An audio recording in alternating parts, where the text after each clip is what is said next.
آج ہم ڈیرون ایسیماگلو اور جیمز رابنسن کی بہت مشہور کتاب وائی نیشنز فیل یعنی قومیں کیوں ناکام ہوتی ہیں پر ایک گہری نظر ڈالیں گے۔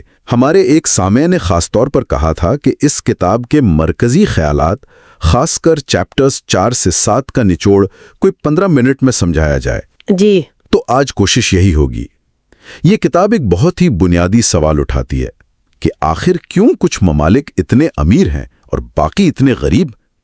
عام طور پر جواب ملتا ہے کہ شاید جغرافیہ یا ثقافت یا حکمرانوں کی لا علمی، لیکن یہ کتاب کہتی ہے کہ اصل کہانی کچھ اور ہی ہے۔ بالکل، اور یہی اس کتاب کا سب سے دلچسپ اور آپ کہہ لیں طاقتور نقطہ ہے۔ مصنفین کے مطابق قوموں کی کامیابی یا ناکامی کا سارا دار و مدار ان کے اداروں پر ہے، یعنی انسٹیٹیوشنز پر۔ ادارے؟ جی، خاص طور پر 2 طرح کے اداروں کے فرق پر، ایک شمولیاتی یعنی انکلوسیو اور دوسرے استحصالی یعنی ایکسٹریکٹیو، اور یہی وہ مرکزی خیال ہے جس پر آج ہم بات کریں گے۔ ٹھیک ہے، تو اس نظریے کو سمجھنے کے لیے کتاب ایک بڑی زبردست مثال سے شروع ہوتی ہے، نوگالس شہر کی۔ نوگالس۔ جی، یہ شہر صرف ایک باڑ سے امریکہ اور میکسیکو میں تقسیم ہے۔ ایک ہی جیسے لوگ، ایک ہی ثقافت، ایک ہی جغرافیہ، لیکن باڑ کے ایک طرف خوشحالی ہے، صحت ہے، لمبی عمریں ہیں، اور دوسری طرف غربت، جرائم، کم مواقع۔ تو آخر یہ صرف ایک باڑ اتنا بڑا فرق کیسے پیدا کر سکتی ہے؟ تو بات یہ ہے کہ یہ فرق باڑ کا نہیں ہے، یہ فرق ہے باڑ کے دونوں طرف موجود نظام کا، اداروں کا۔ اچھا۔ امریکہ کی طرف جو ادارے ہیں انہیں مصنفین شمولیاتی ادارے کہتے ہیں، انکلوسیو انسٹیٹیوشنز۔ شمولیاتی مطلب یہ کہ وہاں کا نظام عام لوگوں کو شامل کرتا ہے، انہیں اپنی نجی ملکیت کے تحفظ کی گارنٹی ہے، قانونی نظام سب کے لیے برابر ہے اور انہیں کاروبار شروع کرنے کی آزادی ہے۔ اچھا، تو اس کا مطلب یہ ہوا کہ نظام خود لوگوں کی حوصلہ افزائی کرتا ہے کہ وہ محنت کریں، تعلیم حاصل کریں، کوئی نئی چیز ایجاد کریں، کیونکہ انہیں یقین ہوتا ہے کہ ان کی محنت کا پھل کوئی چھین نہیں لے گا۔ بالکل، یہی ادارے جدت اور سرمایہ کاری کو فروغ دیتے ہیں اور اسی وجہ سے معاشرہ مجموعی طور پر ترقی کرتا ہے۔ اور میکسیکو کی طرف؟ دوسری طرف میکسیکو میں تاریخی طور پر استحصالی ادارے قائم رہے، یعنی ایکسٹریکٹیو انسٹیٹیوشنز۔ ان کا مقصد ہی یہ ہوتا ہے کہ طاقت اور وسائل وہ معاشرے کے ایک بڑے حصے سے نچوڑ کر ایک چھوٹے سے اشرافیہ طبقے کو منتقل کیے جائیں۔ یہ بات تھوڑی عجیب لگتی ہے، اگر یہ نظام اتنا برا ہے تو لوگ اسے صدیوں تک برداشت کیوں کرتے رہے؟ بہت اچھا سوال ہے۔ وجہ یہ ہے کہ یہ استحصالی ادارے صرف معاشی نہیں ہوتے، ان کی پشت پر استحصالی سیاسی ادارے بھی ہوتے ہیں۔ اچھا، یعنی سیاسی اور معاشی نظام جڑے ہوئے ہیں۔ وہ اسے پلورلزم کہتے ہیں۔ وہی شمولیاتی معاشی اداروں کو جنم دیتے اور ان کی حفاظت کرتے ہیں۔ اور استحصالی نظام میں اس کا الٹ ہوتا ہوگا؟ جی، وہاں ہوتی ہے مطلق العنانیت، ایبسولوٹزم، جہاں اقتدار ایک چھوٹے سے گروہ کے ہاتھ میں ہوتا ہے۔ یہ گروہ اپنی سیاسی طاقت کا استعمال کر کے ایسے معاشی قوانین بناتا ہے جو صرف انہیں فائدہ پہنچائیں، اور پھر اسی دولت سے وہ اپنی سیاسی طاقت کو اور مضبوط کرتے ہیں۔ تو یہ ایک چکر بن جاتا ہے۔ بالکل، ایسا چکر جسے توڑنا بہت مشکل ہوتا ہے۔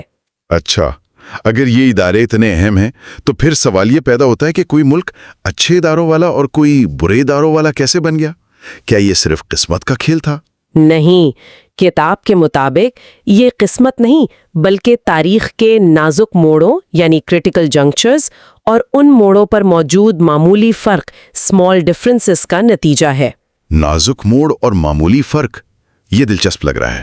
نازک موڑ تاریخ کے وہ بڑے واقعات ہوتے ہیں جو کسی بھی معاشرے میں طاقت کے توازن کو ہلا کر رکھ دیتے ہیں، جیسے کوئی بڑی وبا، کوئی جنگ۔ اور کتاب میں اس کی سب سے بڑی مثال دی گئی ہے 14ویں صدی میں یورپ میں پھیلنے والی بلیک ڈیتھ کی، طاعون کی وبا۔ جی، ایک ایسی وبا جس نے یورپ کی تقریباً آدھی آبادی ختم کر دی تھی۔ تو اس ایک واقعے نے مغربی اور مشرقی یورپ پر مختلف اثرات کیسے ڈالے؟ یہیں پر معمولی فرق کا کردار سامنے آتا ہے۔ وبا سے پہلے مغربی یورپ کے کسانوں کو مشرقی یورپ کے کسانوں کے مقابلے میں تھوڑی سی زیادہ خود مختاری حاصل تھی، وہ مکمل غلام نہیں تھے۔ اچھا، تو جب بلیک ڈیتھ کی وجہ سے مزدوروں کی شدید قلت پیدا ہوئی تو مغربی یورپ کے کسان اپنی اس تھوڑی سی طاقت کو استعمال کر پائے۔ انہوں نے بہتر اجرت اور آزادی کا مطالبہ کیا ہوگا۔ بالکل، اور وہ کامیاب بھی ہوئے۔ اس سے وہاں جاگیردارانہ نظام کمزور پڑ گیا اور ایک آزاد لیبر مارکیٹ کی بنیاد پڑی۔ لیکن مشرقی یورپ میں ایسا نہیں ہوا۔ نہیں، وہاں زمیندار پہلے ہی بہت زیادہ طاقتور تھے اور کسانوں کے پاس کوئی حقوق نہیں تھے، تو انہوں نے اس نازک موڑ کا فائدہ اٹھایا اور کسانوں پر مزید سختیاں لگا دیں۔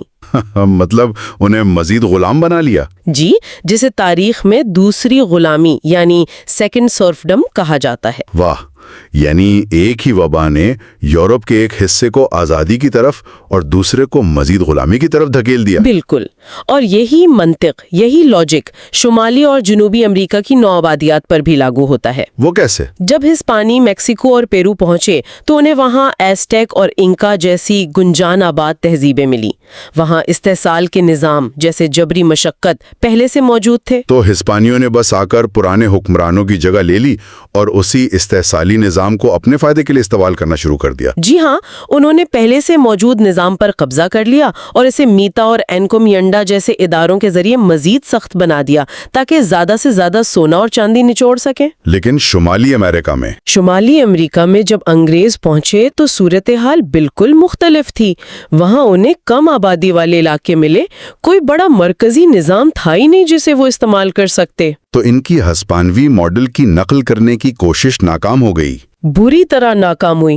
نہ تو وہاں سونا چاندی تھا، نہ ہی مقامی آبادی کو آسانی سے غلام بنایا جا سکتا تھا۔ ایک منٹ، تو کیا انگریزوں کا ارادہ واقعی اچھا تھا یا وہ صرف مجبور ہو گئے تھے؟ کیونکہ عام طور پر تو یہی سمجھا جاتا ہے کہ نوآبادیاتی طاقتیں سب ایک جیسی ہوتی ہیں۔ یہی کتاب کا اہم نقطہ ہے۔ یہ ارادے کا نہیں، مجبوری کا معاملہ تھا۔ اپنی بستیوں کو زندہ رکھنے کے لیے انہیں انگلینڈ سے آنے والے آباد کاروں کو مراد دینی پڑی۔